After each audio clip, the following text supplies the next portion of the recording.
আরে দাদা, তুমি এই গরমে রোদ্রের মধ্যে মাঠে এসেছো? তা বাবা, না এসে আর কি করব বল, আমার কাজ তো আমাকেই করতে হবে। ও মা, তা কেন করবে? তোমার দুটো ছেলে আছে, তারা করবে। তোমার বয়স হয়েছে তো, এখন এই বয়সে এসেও যদি তোমাকে কাজ করতে হয়, তাহলে দুটো ছেলে থেকে কি হলো? ওরে দিনেশ, ওদের কথা বাদ দে তো, এক একটা এক এক অবতার। সে কি বলো গো? হ্যাঁ রে, বড় ছেলেটা সারাদিন খাবে আর শোবে, আর ছোটটা তো সারাদিনই টই টই করে ঘুরে বেড়াবে, আর খাওয়ার সময় শুধু বাড়ি আসবে, আর খাওয়া শেষ হলেই তার আর কোনো খোঁজ পাওয়া যায় না। তা তুমি কিছু বলতে পারো না কাকা? তোর কি মনে হয় আমি ওরে বলি না? ওরে বলে বলে আমি ক্লান্ত। এই তো কালকে রাতেই বড় খোকাকে বলছিলাম, তা ও কি বললো জানিস? কি বলো? বাবা, তুমি আমাকে ডেকেছো? হ্যাঁ রে বড় খোকা। তা বলো, কি বলবে? বলছি বড় খোকা, কাল সকালে একটু আমার সাথে মাঠে যাস তো, মাঠে অনেক কাজ বাকি। কয়েকদিন পরই বৃষ্টি শুরু হবে, আর তার আগে মাঠটাকে ভালো করে চাষ করতে হবে, না হলে ফসল ভালো হবে না। ধুর ছাতা, তুমি তো জানো আমার এসব কাজ বাজ ভালো লাগে না। দিব্য শান্তিতে ঘুমাচ্ছিলাম, তা না, এখন ডেকে এনে এইসব কথা বলছে। ও মা, তা বললে কি হয় বড় খোকা? তোরা এখন বড় হয়েছিস, এখনই তো সময় বাবার পাশে দাঁড়ানোর, বাবার হাতে হাতে একটু সাহায্য করে দেওয়ার। দেখো মা, আমার দ্বারা ওইসব সাহায্য টাহায্য হবে না। আর বাবা, তুমি পারলে তোমার ওই আদরের ছেলেটাকে ডাকো, আমি ঘুমাতে গেলাম।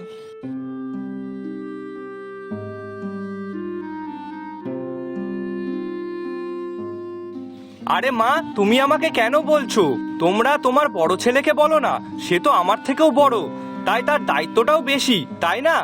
তাই বাবা, তুমি বরং ওকে নিয়েই যাও, আমার আর সময় হবে না। কিন্তু ছোট খোকা শোন, এভাবে চলে যাস না, দাঁড়া।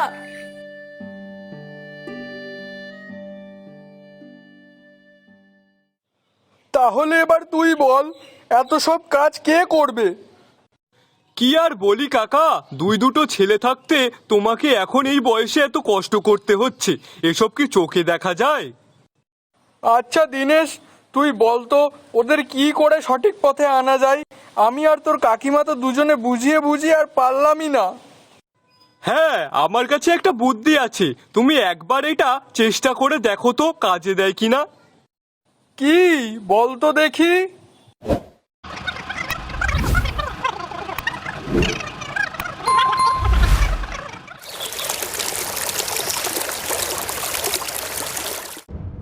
হ্যাঁ গো গিন্নি, সে আমাদের দুই মহারাজ কোথায়?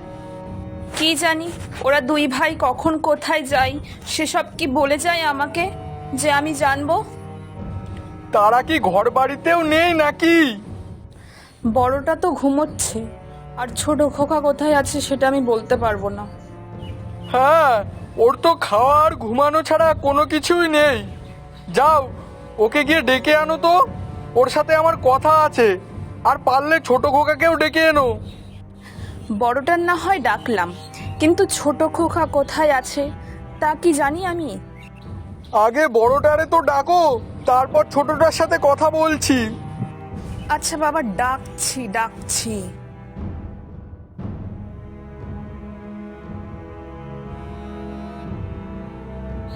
বড় খোকা, কিরে ঘুমাচ্ছিস নাকি?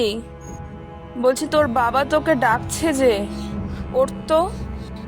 ধুর, তোমরা কি একটু শান্তিতে ঘুমাতেও দেবে না? কি হলো রে, ওঠ। আর বলছি কি, তোর ভাই কোথায় গেছে জানিস কিছু? তোমার ছোট ছেলে কোথায় গেছে তা আমি কি করে জানবো? সে কি কিছু বলে যায় নাকি?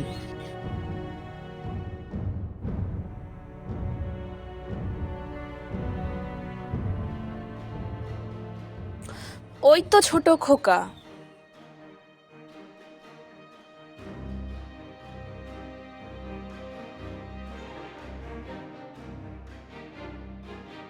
হ্যাঁ রে ছোট খোকা, কোথায় গেছিলিস তুই?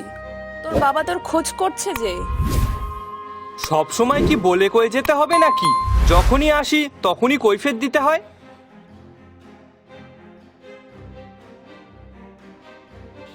শোনো বড় খোকা আর ছোট খোকা, আজ তোমাদের দুজনকেই ডেকেছি কিছু দরকারের জন্যে, কিছু কথা বলার জন্যে। কি কথা বাবা? দেখো, আমার আর তোমার মায়ের তো বয়স হয়েছে, আর সব থেকে বড় কথা এখন তোমরা বড় হয়েছো, যথেষ্ট কাজ করার উপযুক্ত বয়স হয়েছে তোমাদের। তাই আমি সিদ্ধান্ত নিয়েছি যে এবার থেকে আমি আর কোনো কাজবাজ করব না। এখন থেকে তোমরা দুজনে মিলেই কাজ করবে, আর ওই 4 কাঠা জমিতে চাষ করবে। কি? অত চমকে ওঠার কিছু হয়নি। আর হ্যাঁ, একটা কথা ভালো করে মাথায় রেখো, যে আমার কথার অবাধ্য হবে তাকে আমি সম্পত্তি তো দেবই না, তার উপর আমি তাকে ত্যায্যপুত্র করব। এবার তোমরাই না ভেবে নাও, তোমরা 2 ভাই কি করবে। না না, তা হয় কি করে? বাবা যদি আমাকে ত্যায্যপুত্র করে তাহলে তো আমি কোনো সম্পত্তিই পাবো না। এমনিতেও ভাইকে একটু বেশিই ভালোবাসে, এখন একাই যদি সব নিয়ে নেয় তাহলে আমাকে তো পথে বসতে হবে। না না, আমি যে এইভাবে সারাদিন ঘুরে ঘুরে বেড়াই, তাতে তো দেখছি দাদা সুযোগের সদ্ব্যবহার করবে। যখনই বাড়িতে থাকবো না তখনই দেখা গেল মা বাবাকে ভুলভাল বুঝিয়ে সব সম্পত্তি নিজের নামে করে নেবে। না না, তা কিছুতেই হতে দেওয়া যাবে না। সম্পত্তির ভাগ কিছুতেই হাতছাড়া করা যাবে না। তা তোমরা কি সিদ্ধান্ত নিলে, কাজ করবে নাকি? হ্যাঁ হ্যাঁ বাবা, আমি রাজি রাজি। বলো আমাকে কি করতে হবে? অমনি সম্পত্তির লোভে কাজ করতে রাজি হয়ে গেলি? হ্যাঁ, দাঁড়া, তোর সম্পত্তি আমি নেওয়াচ্ছি। তা বেশ, আর বড় খোকা, তোমার কি মত? হ্যাঁ হ্যাঁ বাবা, আমিও রাজি আছি। তুমি শুধু একবার বলোই না কি করতে হবে, দরকার পড়লে আমি এখনই মাঠে যাচ্ছি। না না, তারা দরকার নেই। আজ যা করে আসার তা আমি করে এসেছি। আর শোন, 4 কাঠা জমি 2 ভাই 2 কাঠা করে চাষ করবে। আর হ্যাঁ, যার জমিতে সব থেকে ভালো ফসল হবে আমি তাকে সন্তুষ্ট হয়ে আমার জমানো কিছু পুঁজি দেব। ঠিক আছে বাবা? আচ্ছা বাবা। নাও তাহলে এবার তোমরা আসতে পারো। আমার যা বলার ছিল তা আমি বলে দিয়েছি। কাল সকাল থেকে 2 ভাই কাজে লেগে পড়ো। একদম বাবা, আমরা থাকতে তোমার কোনো চিন্তাই নেই। তুমি শুধু দেখে যাও আমি কেমন কাজ করি। সে না হয় পরে বোঝা যাবে, এখন তোমরা যে যার ঘরে যাও। কাল সকাল সকাল ভাই ওঠার আগে আমাকে মাঠে যেতেই হবে, না হলে ও গিয়ে ভালো জমি দখল করে নেবে। কাল দাদা ঘুম থেকে ওঠার আগেই আমাকে মাঠে যেতে হবে।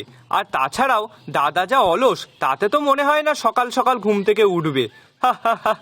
তাতে আমারই বেশ ভালোই হবে। না না, এবার থেকে দেখছি মন দিয়েই কাজগুলো করতে হবে, না হলে সম্পত্তিও পাবো না, আর তারপরে বাবার জমানো পুঁজিগুলোও হাতছাড়া হয়ে যাবে।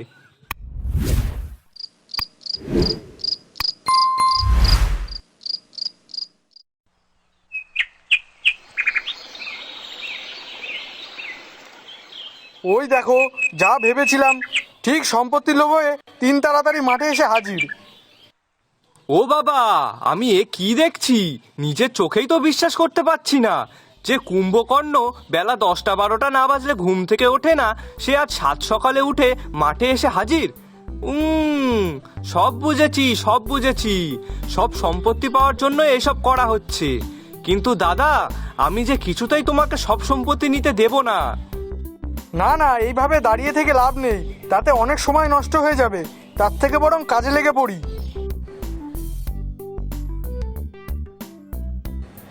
হ্যাঁ গো, বলছি যে সকাল থেকে বড় আর ছোট খোকা কাউকেই তো দেখছি না। কোথায় গেছে তারা? তুমি কি কিছু জানো? এত সকাল সকাল তো ওরা কোথাও যায় না। আরে গিন্নি, কোথায় আর যাবে? কাল রাতে যা টোপ ফেলেছি সেটাই খেতে গেছে।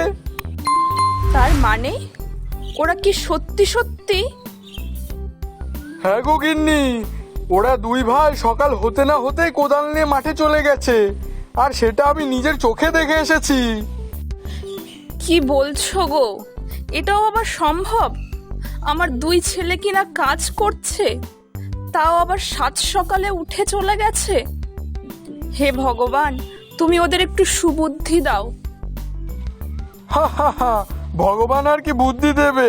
ওরা তো আমার বুদ্ধিতেই চলছে গিন্নি। ওই যে কাল রাতে বললাম না, এবার শুধু দেখে যাও আস্তে আস্তে কি হয়।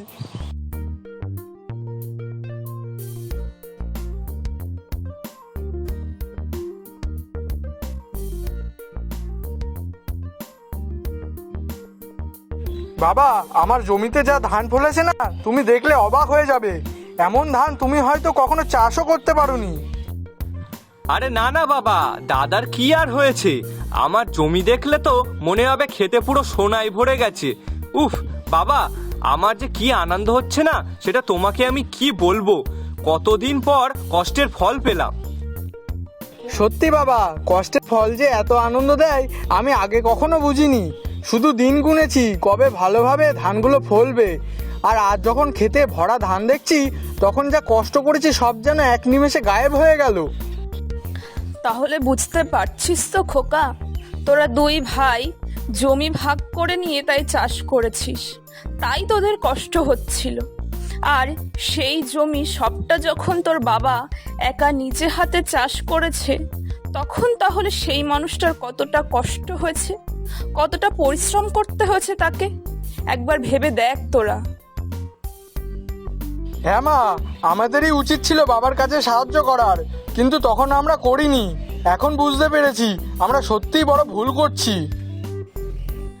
আজ তোরা না হয় জমির লোভে পড়ে তাই কাজগুলো করতে বাধ্য হয়েছিস, কিন্তু এটা একবারও ভাবিসনি যে এই যা আছে সব কিছুই তো তোদের, তোরাই তো আমাদের সব। হ্যাঁ মা, আমাদেরই অনেক ভুল হয়ে গেছে। তবে এবার থেকে বাবার আর কোনো কষ্টই করতে হবে না।